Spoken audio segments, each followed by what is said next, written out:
Hi Mark, and today I'm going to bring you a bit of a comparison video between the Samsung Galaxy Alpha and the Samsung Galaxy S5 Mini. Now, whilst these phones aren't necessarily in the same category of smartphones, they are pretty similar in terms of size and a lot of the features. And so I thought it made more sense to compare these two phones than the Samsung Alpha and the S5 itself. So I'm going to go through some of the features and the functions and just let you know what I think of them and which one I think is the best of the two phones. Now, the first thing to look at is pricing. The Galaxy Alpha has only just come out and it's priced at just over £500, whereas the S5 Mini has been around a couple of months now and so it's priced at about £340. It means there's a difference of about £200 between the two phones. Next up is design, and whilst both phones look very similar from the front, the design is actually quite different. The Galaxy Alpha is incredibly thin and has really nice rounded metal edges and a completely flat back. The S5 Mini, on the other hand, is slightly chunkier and has a rounded back. Personally, I prefer the design of the Alpha just because of how thin it is and how it feels to hold. When it comes to weight, they're both pretty similar. The S5 Mini weighs 120 grams, whereas the Alpha weighs 115 grams. However, that 5 grams is really noticeable and the Alpha is a lot lighter to hold. When it comes to screen size, they're both pretty similar. The S5 Mini has a 4.5-inch 720p HD display, whereas the Alpha has a slightly larger 4.7-inch 720p HD display. In terms of performance, I thought both were pretty responsive and easy to use with one hand, although the curved back on the S5 makes the phone slightly more comfortable to hold.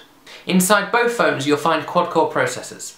The S5 Mini has a 1.5 GHz Cortex A7 quad-core processor with 1.5 GB of RAM.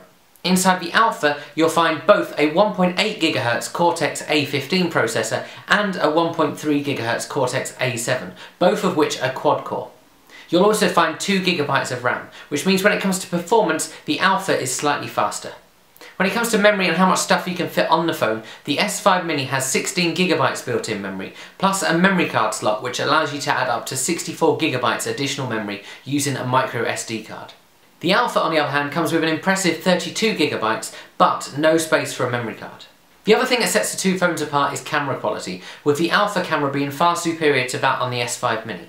The Alpha has a 12 megapixel camera with lots of functions and can also shoot Ultra HD video, whereas the S5 Mini has a lower quality 8 megapixel camera, which can also shoot HD video.